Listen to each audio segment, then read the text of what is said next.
If you want a city that hides nothing and explains even less, you go to Riga. It's a raw, unapologetic capital thriving on its own terms. We're spending 2 days documenting the transition from the dark KGB corridors to the vibrant festivals of the park system.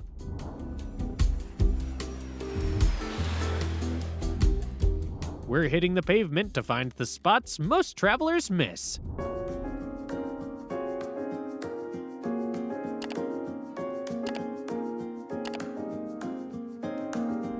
Day 1. Riga's medieval core and war history. Morning. Town Hall Square. Drop into Town Hall Square to get the first day moving. Grab a quick coffee and head to the center of the cobblestones to get your bearings. This is the natural anchor of the old town and the easiest spot to feel the city's scale before the streets get narrow. Town Hall Square was the commercial engine room back when Riga was a powerhouse in the Hanseatic League. It's the exact footprint where the guild bosses and merchants ran the Baltic trade for centuries. The energy is much quieter now, but the history is still visible in the surrounding facades.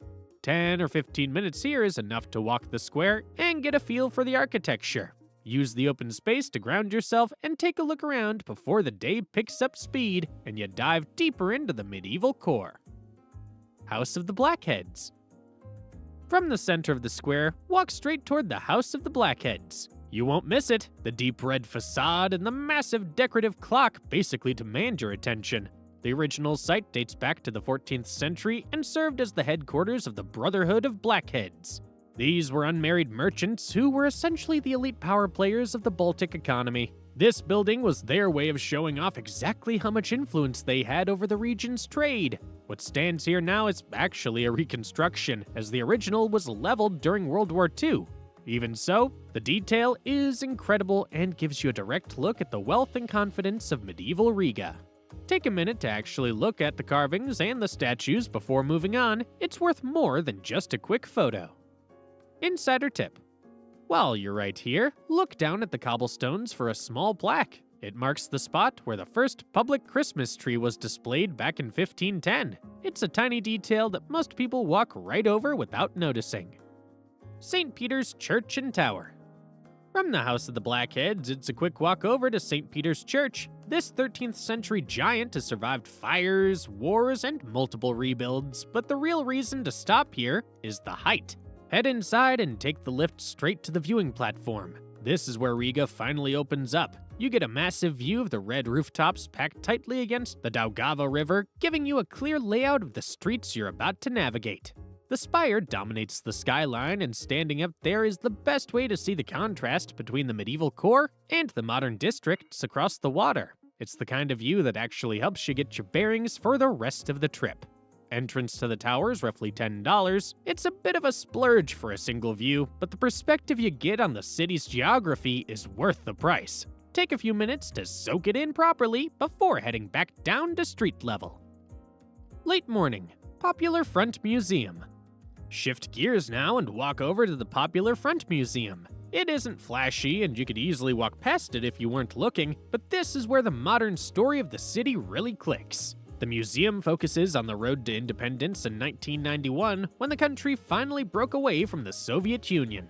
The space is filled with photos and personal accounts from the movement, but the most powerful part covers the Baltic Way. That was the moment over 2 million people formed a human chain stretching across 3 countries in a peaceful protest for freedom. The material here is direct and hits hard. It gives you the necessary context for everything you'll see later in the day, especially when moving toward the heavier war history sites. Entrance to the Popular Front Museum is free, which is wild considering the quality of the archives inside. Spend 30 minutes here to get the backstory of the modern city before you head back out. It makes the monuments you'll see later feel a lot less like stone and a lot more like a lived reality. Afternoon, Livu Laukums Square. From the museum, head back into the old town and aim for Livu Laukums Square. This space opens up suddenly after you've been navigating the tighter medieval side streets, giving you one of the few broad clearings in the historic center. This square actually wasn't part of the original medieval layout. It was carved after World War II to clear the ruins of destroyed buildings, which is why it feels more airy and open than the rest of the neighborhood. Today, it's a massive public hub lined with cafes and some of the city's more eccentric facades. Since you're right in the thick of it, this is the spot to grab a table and refuel. You'll get a perfect cross-section of the old town's energy here while you break for lunch. Lunch at Zilagov's restaurants. Grab a table at Zilagov's, the Blue Cow, right on the edge of the square. This place leans into Latvian ingredients and takes its name from a rare breed of blue-gray cattle found along the coast. Order the Latvian beef or the local lake fish. The interior has a rustic, high-end feel that works perfectly when you want to sit down and actually refuel, rather than just grabbing a quick snack on the move. Being right in the heart of the old town means you aren't wasting any time on a commute, so you can just focus on the food. Expect to spend around $35 per person for the full experience. Late afternoon, Powder Tower. After lunch, head over to the Powder Tower. You'll spot this one immediately. It's a massive, rounded stone structure and one of the last standing pieces of Riga's original defensive walls. This tower dates back to the 14th century and eventually became the city's main gunpowder storage. The walls are incredibly thick, built specifically to survive heavy attacks, so stepping inside feels much grittier than the decorative buildings you saw earlier. This is the home of the Latvian War Museum. Explore the exhibits covering everything from medieval battles to the World Wars. The World War I section's particularly well done and has a reputation for being one of the best military displays in the region. Entrance to the museum is free, so walk right in and start exploring. You'll get a real look at how many times this country has had to fight to keep its independence. Evening, Old Town Stroll. As the day winds down, stay inside the old town and just walk. Drop the checklist and the map. The streets are tight, uneven, and layered with centuries of history. Once the sun starts to dip, the lighting softens, the stone facades, and the whole area loses that busy daytime rush. Wander through the small courtyards and narrow alleys where the buildings lean slightly with age. This is where Riga feels most authentic. You aren't looking at exhibits behind the glass, you're out in the open where daily life still moves around these medieval walls. Take your time and let the atmosphere settle in before you pick a spot for dinner. It's the best way to see the city's character without the crowds, just as the local bars and restaurants start to come alive for the night. Dinner at Domini Cane's. Wrap up the day at Domini Cane's, right in the heart of the old town. It sits inside a historic building, but the vibe is grounded and comfortable rather than stiff or formal. It's exactly what you need after a full day of walking. The kitchen sticks to Latvian and Northern European staples. Think slow-cooked meats, seasonal vegetables, and local fish. Go for the pike perch fillet or the trout tartare if they're on the menu. The portions are fair and the quality's high, so you get a great meal without feeling like you're paying a tourist tax. Expect to spend around $25 to $40 per person for dinner. Book a table ahead of time. Even on weekdays, the place fills up fast. Settle in, order a local beer or glass of wine, and let the first day in Riga land properly. Day 2. Old Town Landmarks and Art Nouveau District. Morning, Riga Cathedral. Start your second day at Riga Cathedral. It sits right on Dome Square, and you'll see the massive brick structure the second you turn the corner. This cathedral dates back to the early 13th century. It's been expanded and rebuilt so many times that the inside is a mix of styles, but it feels wide and solid rather than just being a decorative showpiece. The real highlight is the organ. It's one of the biggest historic organs in Europe and still sounds incredible today. Walk through at your own pace and don't skip the cloisters. They wrap around a quiet courtyard and show you a side of the building that wasn't just for Sunday services. Entrance is around $6 for a standard visit. Insider tip. If you want to experience the organ in action, shift your visit to noon instead. They usually run a concerto piccolo, a short 20-minute concert that lets you hear the pipes without committing to a full-length performance. Dome Square. Step back outside into Dome Square, the wide-open plaza right in front of the cathedral. After being inside the darker brick of the church, the square feels bright and massive. This has been one of Riga's main public spaces for centuries. Everything from medieval markets to political protests has filtered through here at some point. Today, it's a bit calmer, with cafes lining the edges and musicians occasionally setting up in the corners. Walk across the square instead of cutting straight through it. Notice how the buildings around the perimeter don't match perfectly? Different centuries left their mark here, and you can see that history just by looking at how the different fronts of the buildings line up. It's the best place in the city to see how Riga's been rebuilt over and over again. Riga History and Navigation Museum. Right next to the cathedral, step into the Riga History and Navigation Museum. It's one of the oldest in the Baltics and focuses entirely on how Riga grew into a powerhouse trading port. Inside, check out the ship models, old navigation tools, and maps that track the city's maritime past. Riga's spot on the Daugava River made it the main link between inland Europe and the Baltic Sea. This museum shows you exactly how that water access built the city's wealth and influence. Most of the display boards are in Latvian, so grab one of the English guides at the entrance. The details here connect to everything you've seen so far, especially the guild buildings and the merchant houses. Entrance is around $7. Late morning, Three Brothers. From the museum, walk a few minutes to the Three Brothers. You'll see them standing side by side, three narrow houses, each from a different century. These are the oldest surviving residential houses in Riga, with the first one dating back to the 14th century. Look at how the style changes as the years move forward, shifting from simple medieval shapes to more decorative later designs. It shows you exactly how everyday life and tastes evolved here over hundreds of years. Skip the interior visit unless you're an architecture fanatic. Just stand across the street to compare them properly and see how the city's living standards shifted over time. Swedish Gate. From the Three Brothers, walk a short distance to the Swedish Gate. You'll cut through the narrow streets and suddenly hit the stone arch built directly into a row of houses. Workers constructed this gate in 1698 as part of the city wall. Swedish forces controlled Riga at the time, and they needed this passage to get to the barracks outside. Unlike the grand entrances in other European cities, this one's tight and practical. It was built for movement and control, not for show. Stand beneath the arch and look up at the thick stonework. This is one of the last surviving gateways from the original fortification system. Walking through it feels like stepping through a leftover piece of the old defensive line that once boxed the entire city. Afternoon, Bastion Hill Park. Leave the tight old town streets and step into Bastion Hill Park. The change hits you immediately. Paths curved around a small canal, trees rise above you, and the space opens up after the dense medieval blocks.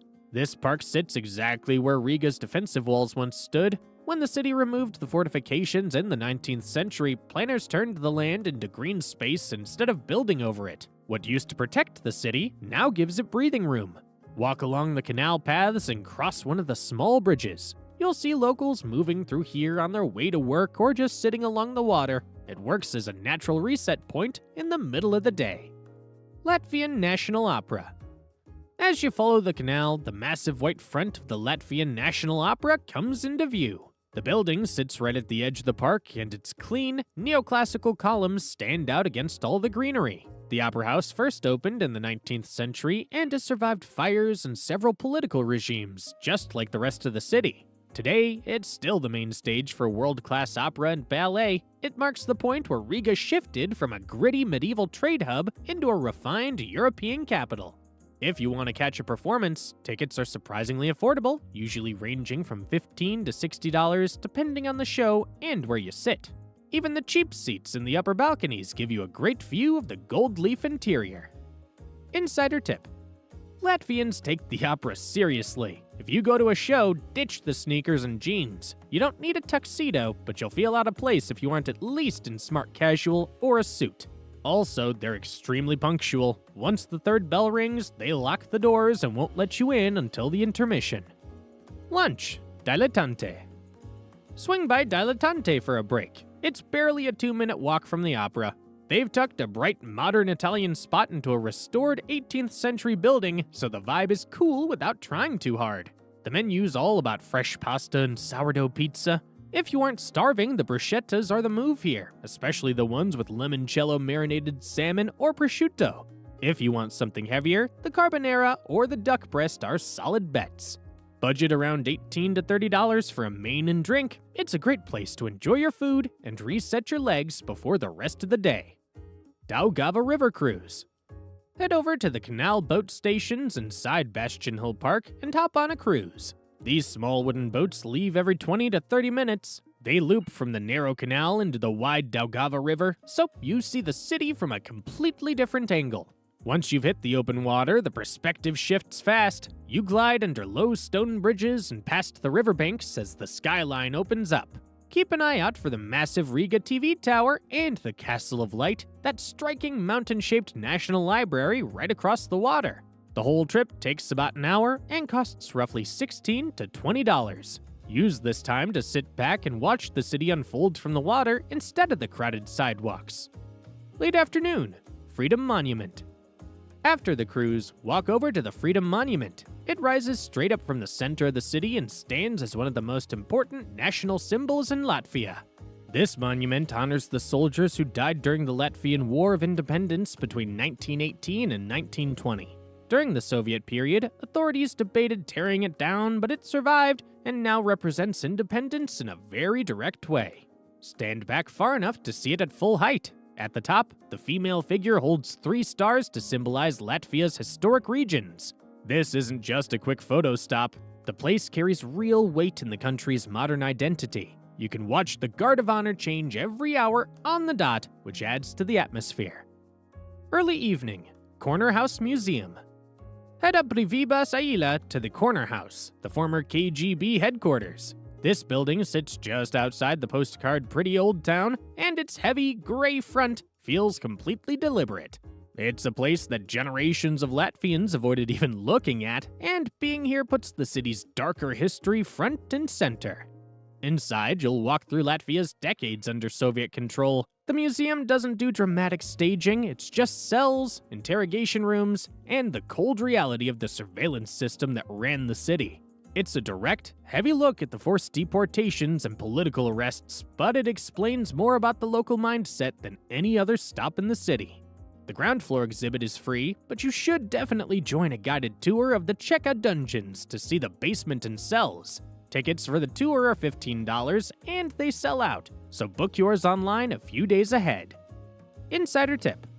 Most people only see the ground floor. The basement tour is the part that actually sticks with you. It's where the interrogations and executions happened. It's not for everyone, but if you want the full story of Riga's independence, this is where you'll find it. Dinner at Riviera. Head to Riviera for your last dinner. It's a Mediterranean powerhouse in the quiet center that stays busy with locals and has a reputation for high-quality seafood. It's a reliable spot where you get exactly what you pay for. The menu's a massive spread from Italy, Spain, and France. Go straight for the seafood risotto. It's a signature dish here. If you aren't in the mood for rice, the grilled sea bass or the vitello tonnato are the other big winners. They also have one of the largest wine lists in the city if you want to pair your meal with a specific bottle. Expect to spend between $25 and $45 for a main course. This place is almost always packed, so you absolutely need a reservation or you'll be turned away at the door. Useful info for spending 2 days in Riga. Best time to visit. The best time to explore Riga is from May through September. The weather's pleasant, ranging from 57 to 72 degrees Fahrenheit or 14 to 22 degrees Celsius. This range is ideal for walking the cobblestone streets and enjoying the outdoor terrace season. July and August are the warmest months and bring the biggest crowds for summer festivals. Winter is cold and snowy, often dropping to 21 to 30 degrees Fahrenheit or -6 to -1 degrees Celsius, which is perfect if you want to see the Christmas markets without the summer rush. City airport tips. Your arrival point will be at Riga International Airport, located about 6 miles or 10 kilometers from the city center. For the most straightforward entry, take bus 22, which runs every 10 to 15 minutes and drops you right at the edge of the old town. The trip takes about 30 minutes and costs roughly $2 if you buy the ticket from the driver with a card. If you want more comfort, use a ride-sharing app like Bolt or grab a taxi. The trip to the center usually takes 15 to 20 minutes and costs between $15 and $25. For a guaranteed price, you can buy a fixed-rate taxi voucher at the airport information desk for about $36. Where to stay in Riga? When picking your home base in Riga, aim for the spots that actually define the city's character. Riga, the old town, is the obvious choice if you want to be in the middle of everything. You'll be surrounded by cobblestones, medieval churches, and the main nightlife. For a different vibe, look at centers, particularly the quiet center. It's the Art Nouveau heart of the city where the streets are wider, the crowds are thinner, and you're near the best upscale dining. If you're watching your spending, a bed in a quality hostel usually starts around $20 to $30 a night. For your own space, mid-range hotels typically land between $60 and $100, though the high-end luxury spots in historic buildings can easily climb toward $250 per night. How to get around Riga? Riga's public transport is easy to use and covers the whole city with a mix of buses, trams, and trolleybuses. Don't mess with paper tickets. The best way to pay is using a contactless bank card or your phone directly on the yellow validators inside the vehicle. A single 90-minute ticket costs about $1.60, and you can transfer as many times as you need within that window. Just remember to tap every time you board a new vehicle. If you're moving around a lot, the system's capped, so a 24-hour pass will only cost you roughly $5.40. Where to eat in Riga?